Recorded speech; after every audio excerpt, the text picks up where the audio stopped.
سڵاو بینەرانی خۆشەویستی تەلەڤیزیۆنی کۆمەڵە لە خزمەتانداین بۆ پێشکەشکردنی گەشتی هەواڵەکانی ڕۆژی چوارشەممە سەرەتا سەردێڕی چەند هەواڵ. چالاکی تەبلیغی بە بۆنەی ساڵڕۆژی گیانبەختکردنی ژینا ئەمینی، داوای مانگرتنی سەرتاسەری لە دووهەمین ساڵیادی بزوتنەوەی شۆڕژگێڕی ژن-ژیان ئازادی، داواکاری چالاکانی ژینگە پارێز و مەدەنی سنە بۆ مانگرتنی گشتی، بانگەوازی بنەماڵەی دادخوازان و تێکۆشەرانی کوردستان لە سەروبەندی ساڵیادی شۆڕشدا، یان لە دەستدان و برینداربوونی سێ کۆڵبە لە سنووری باشماخ، دەست بەسەرکرانی کامران ئەفسەری لەلایەن هێزەکانی حکوومەت لە مەریوان، کۆبوونەوەی کوردستانیان لە بەردەم باڵوێزخانەی عێراق لە نۆروێژ، کۆبوونەوەی خانەنشینکراوانی کشوەری لە هەمەدان و کوژرانی هاوڵاتیەکی بەلوچ لە سنووری زابل.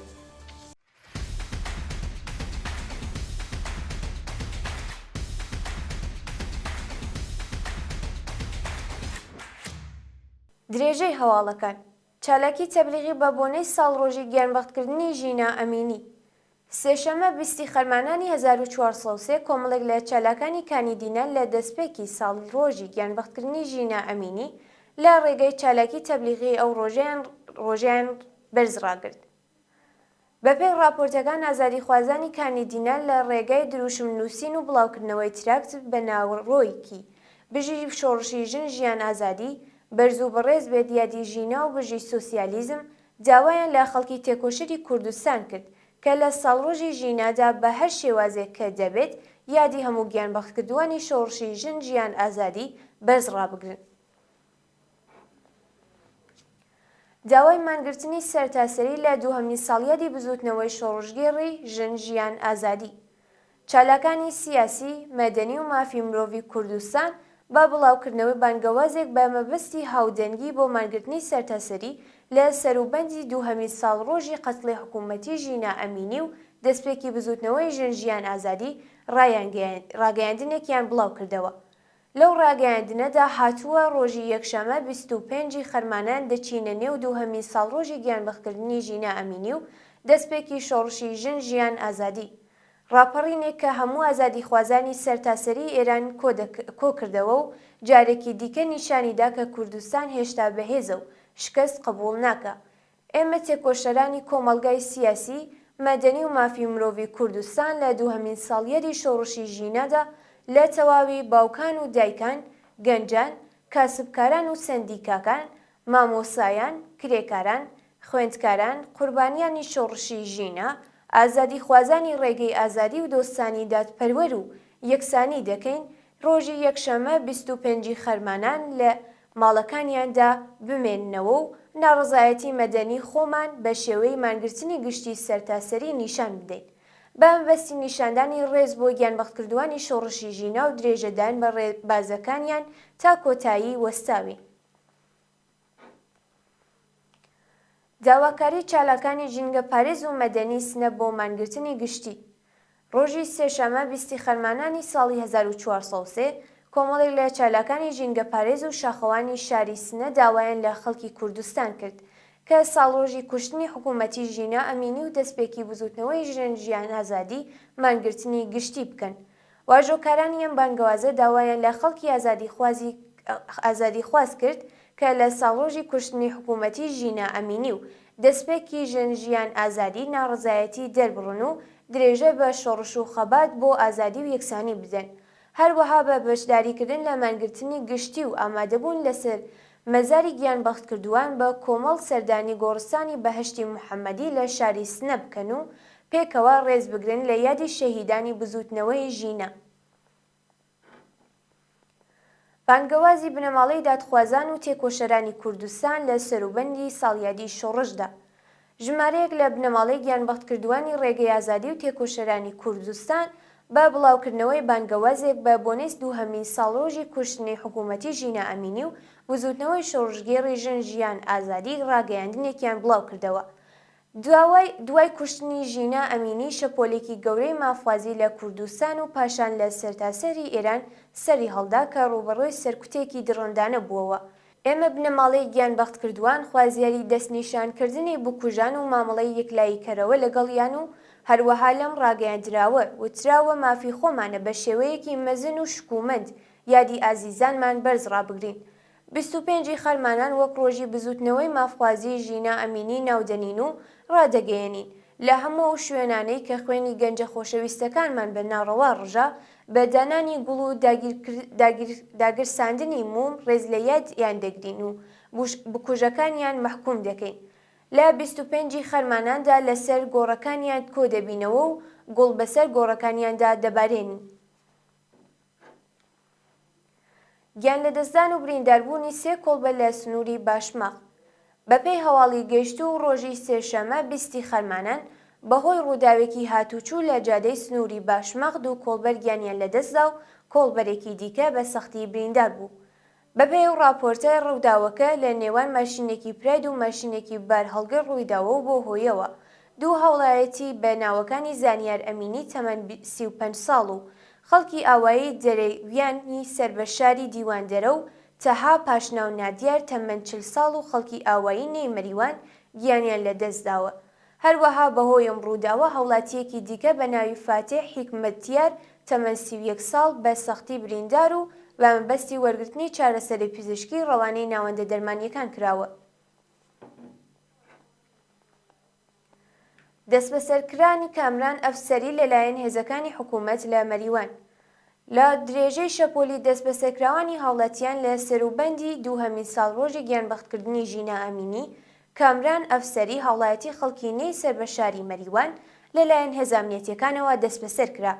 ڕۆژی سێشەمە 20 خەرمانان کامران ئەفسەری هاوڵاتی تەمەن 29 ساڵی خەڵکی گوندی نێی مەریوان لەلایەن هێزەکانی ئیدارەی ئیتلاعات بەبێ بەڵگەی دادوەر و بە توندوتیژی هێرشیان کردوێتە سەر ماڵەکەیان و دەست بەسەر و بۆ شوێنێکی نادیار گوازراوەتەوە. بە وتەی سەرچاوەکانی هەواڵ یەکێک لە کادرەکانی ئیدارەی ئیتلاعات بە ناوی یوسف زادە دایکی کامرانی داوەتە بەر لێدان تا کاتی داڕشتانی ئەم هەواڵە هیچ زانیاریەک لەسەر هۆکاری دەست بەسەرکران ئەو تۆمەتانەی دراوەتە پاڵی و شوێنی ڕاگررتنی کامران ئەفسەر لە بەردەستان نییە. سووتانی بە ئەنقەستی دارستانەکانی کرماشان بە مەبەستی ئامادەکردنی زەوی بۆ بەروبۆمی قەدەغەکراوی وەک خەشخاش سووتاندنی بە ئەنقەستی لە وەرگە و دارستانەکانی سەر فیروز ئابادی کرماشان بووەتە هۆی وێرانبوون و لە ناوچوونی. بەڕێوەبەری گشتی سامانە سروشتیەکان پارێزگای کرماشان ڕۆژی شەمە ڕایگەیاند شەوی ڕابردوو ئاگری دارستانەکانی ناحیەی سەر فیروز ئاباد کۆنتڕۆڵ کرا، هەرچەندە ئەگەری هەڵگرسانەوەی لە ئارادایە. هۆکاری مرۆیی ڕۆڵی سەرەکی هەیە لە دروستکردنی ئەو ئاگرانە لە دارستانەکان.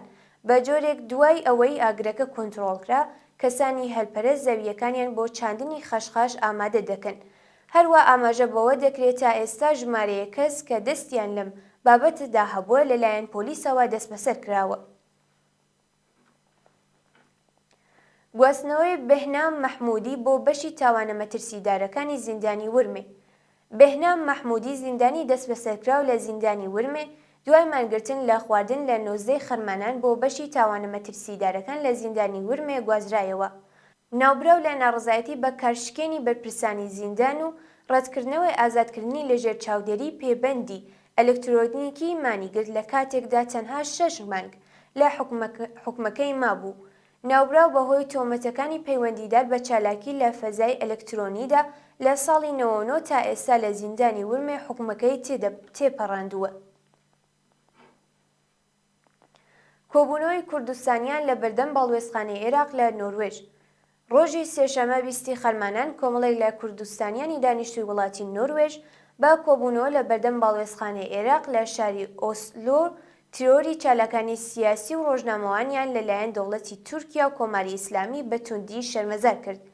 بەشداربووانی ئەو چالاکیە بە بەدەستەوەگرتنی وێنەی گوڵستان تارا و هێرۆ بەهادین 2 ڕۆژنامەوانی گیانبەختکردوو لە هێرشی پەهبادی تورکیا بۆ سەر سەی ساق و وتنەوەی دروشمی دژ بە بەرپرسانی باڵای دەوڵەتی فاشیستی تورکیا خوازیاری کۆتایی هێنان بە داگیرکاریەکانی دەوڵەتی تورک لە باشووری کوردستان بوون. ناڕازیان هەروەها دژایەتی خۆیان لەگەڵ هاوکاری ئەمنیەتی نێوان تورکیا و ئێران بۆ گواستنەوەی حیزبەکانی ڕۆژهەڵات بۆ نێوکەمپ و ڕادەستکردنی چالاکانی سیاسی بە کۆماری ئیسلامی نیشاندا و دروشمی ژن ژیان ئازادیان بەرز کردەوە.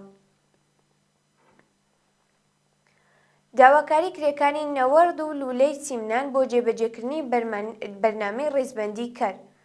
ڕۆژی شەمە 19 خەرمانان 1403 کرێکارانی نەوەرد و لولەی سیمنان بە کۆبوونەوە لە بەردەم پارێزگای سیمنان سەبارەت بە جێبەجێ نەکردن و پێداچوونەوە بە بەرنامەی ڕێزبەندی کار ناڕەزایەتیان دەربڕی.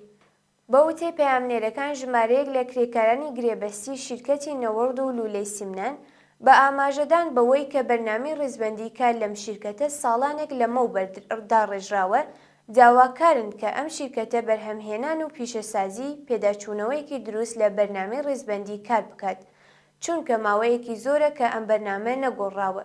هەروە ڕاگەیاندراوە بەرنامەی ڕێزبەندی کار دەبێتە هۆی زیادبوونی داهات و ئاسایشی کرێکاری. کۆبوونەوەی خانەنشینکراوانی کشوەری لە هەمەدان. ڕۆژی سێشەمە 20 خەرمانان کۆمەڵێک لە خانەنشینکراوانی کشوەری شاری هەمەدان لە ناڕەزایەتی بە دۆخی خراپی مەعیشەتی لە بەردەم دەفتەری نوێنەری خامنەیی کۆبوونەوە. خانەنشینکراوانی کشوەری بە وتنەوەی دروشم خوازیاری زیادکردنی ئاستی حەقدەست بە پێی ڕێژەی هەڵاوسان، پێدانی مەزایە دواخراوەکان، دابینکردنی بیمەی تەکمیلی، هاوسەنگسازی حەقدەست، وەلانانی جیاوازی و چاکسازی لە ژیان و مەعیشەتیان بوون. کوژرانی هاوڵاتیەکی بەلوچ لە سنووری زابۆل. ڕۆژی شەمە 17 خەرمانانی 1403 شارومەندێکی بەلوچ لە گوندێکی سەر بە سنووری زابۆل بەهۆی تەقی ڕاستەوخۆ هێزەکانی کۆماری ئیسلامی بریندار بوو، ئەمڕۆ گیانی لەدەستدا. ناسناوی ئەو هاوڵاتیە بەلوچە نادر دێهموراد تەمەن 25 ساڵ خێزاندار و باوکی دوو منداڵ ڕاگەیەندراوە. شایانی باسە کە هێزەکانی حکوومەت بەبێ ئاگادارکردنەوەی پێشوەخت تەقەیان لە ناوبراو کردووە. و دوایین هەواڵ خۆپیشاندانی ئێرانیانی ئازادیخواز لە فرانکفورت. ڕۆژی سێشەمە 20 خەرمانان کۆمەڵێک لە ئێرانیانی ئازادیخوازی ئاڵمان بە کۆبوونەوە لە بەردەم باڵوێزخانەی ڕژیم لە شاری فرانکفورت دژ بە سیاسەتی سەرکوتگەرانەی کۆماری ئیسلامی دروشمیان بەرز کردەوە. سێشەمەی هەموو هەفتەیە هاوڕێی لەگەڵ مەرگرتنی بەندکراوانی سیاسی لە 21 زیندانی ئێران، ئێرانیانی ئازادیخوازی دەرەوەی وڵاتیش دژ بە ئێدامی بەندکراوان لە بەردەم نوێنەرایەتی کۆماری ئیسلامی لە وڵاتی ئوروپایی کۆبوونەوە و داوای هەڵوەشاندنەوەی سزای سێدارە و ئازادی هەمووگیان بەندکراوانی سیاسی بوون. بینەرانی خۆشەویست، هەواڵەکانتان پێشکەش کرا. کاتێکی خۆش بۆ هەموو لایەک.